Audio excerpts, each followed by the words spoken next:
Welcome to Karma's Harvest. What happens when a village trades its soul for comfort, only to find that comfort can turn into a cage? One cold night, a stranger arrived at the gates of Oakhaven, and the choice the villagers made would freeze their world forever. Does a heart of ice deserve a season of warmth, or is the harvest of cruelty always a bitter winter? The village of Oakhaven was a place of peculiar beauty, and even more peculiar pride. It was nestled in a valley where the soil was black and rich, and the granaries were always overflowing. While neighboring towns struggled through lean years, Oakhaven thrived.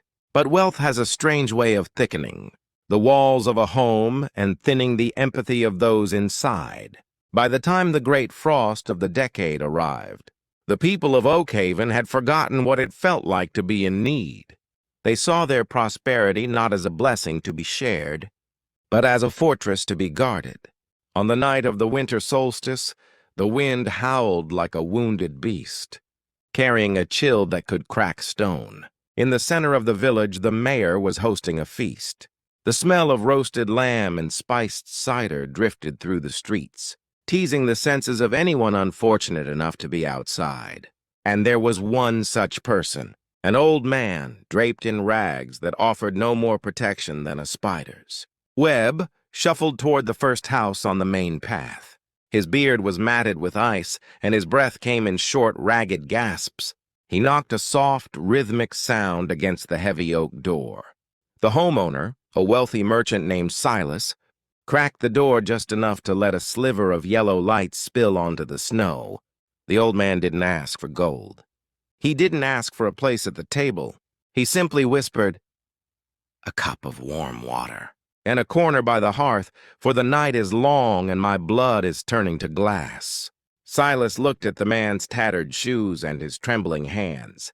He didn't see a human being. He saw a nuisance that might bring a draft into his warm hallway. "Go to the next house," Silas sneered. "I pay my taxes." "So the streets are kept clear of vagrants, not to turn my parlor into a charity ward." The door slammed shut, the heavy bolt clicking into place like a final judgment. The stranger moved to the next house and then the next. At every door, the story was the same. Excuses were offered like poisoned gifts.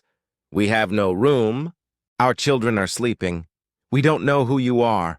At the mayor's hall, where the music was loudest, the old man was chased away by the guards before he could even reach the handle. He finally collapsed in the center of the town square, right beneath a statue built to honor the village's founding virtues. As he lay there, his fingers brushing the frozen earth, a small girl named Ilara, the daughter of a servant, tried to sneak out with a crust of bread. But her father caught her arm, whispering, "Don't get involved, Ilara. It's a harsh world, and we barely have enough for ourselves." He pulled her back into the shadows, and the candle in their window was extinguished. The next morning, the villagers woke up to a silence so profound it felt heavy. When they opened their doors, they expected to see the stranger's frozen body in the square. But there was no body. Instead, in the spot where the old man had fallen, there was a patch of perfectly green grass, and in the center of it, a single vibrant crocus, the first flower of spring. But as Silas reached down to pluck it, the flower turned to solid ice under his touch, shattering into 1,000 glass-like shards. The sun rose high in the sky, but the temperature did not change. It stayed exactly at the point of freezing. Days turned into weeks and weeks into months. March came, then April, then June. In the outside world, the birds sang and the trees budded.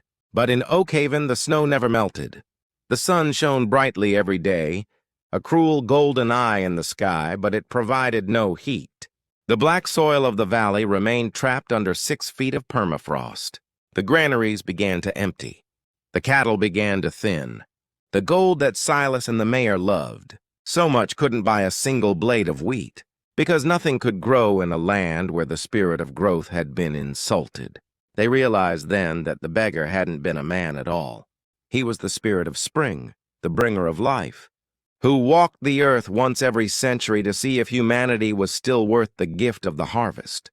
By closing their doors to a freezing stranger, They had closed their world to the very possibility of warmth. They were now living in a reflection of their own. Hearts a beautiful, wealthy, but utterly frozen wasteland. They prayed, they offered sacrifices, and they cried out for mercy. But the sky remained a cold, hard blue. The ice didn't break because their pride hadn't broken yet. They were learning the hardest lesson of the harvest. You cannot reap the warmth of the sun if you sow the coldness of indifference. The village of Oakhaven still sits in that valley today, a place where time has stopped and the wind never stops biting. The people are still there, huddled around fires that barely burn, waiting for a thaw that may never come. But rumors have begun to spread of a new traveler approaching the gates, not a beggar this time, but a messenger with a final ultimatum. Is there a way to melt a curse that is rooted in the soul? Or is Oakhaven destined to be a monument of ice forever? What would you do if you were the one to meet that messenger at the gate? This story is far from over. In Part 2, we will see the true cost of redemption and the arrival of the one who holds the key to the great thaw. You won't want to miss the conclusion of this frozen judgment. If this story touched you, or if you believe that kindness is the only fire that can keep the world warm, please subscribe and turn on notifications. Your support helps us share these lessons of the harvest. Join us next time to find out if Oakhaven finds its spring, or if the winter claims them all. Until then, remember what you plant in the hearts of others is exactly what you will gather in your own winter.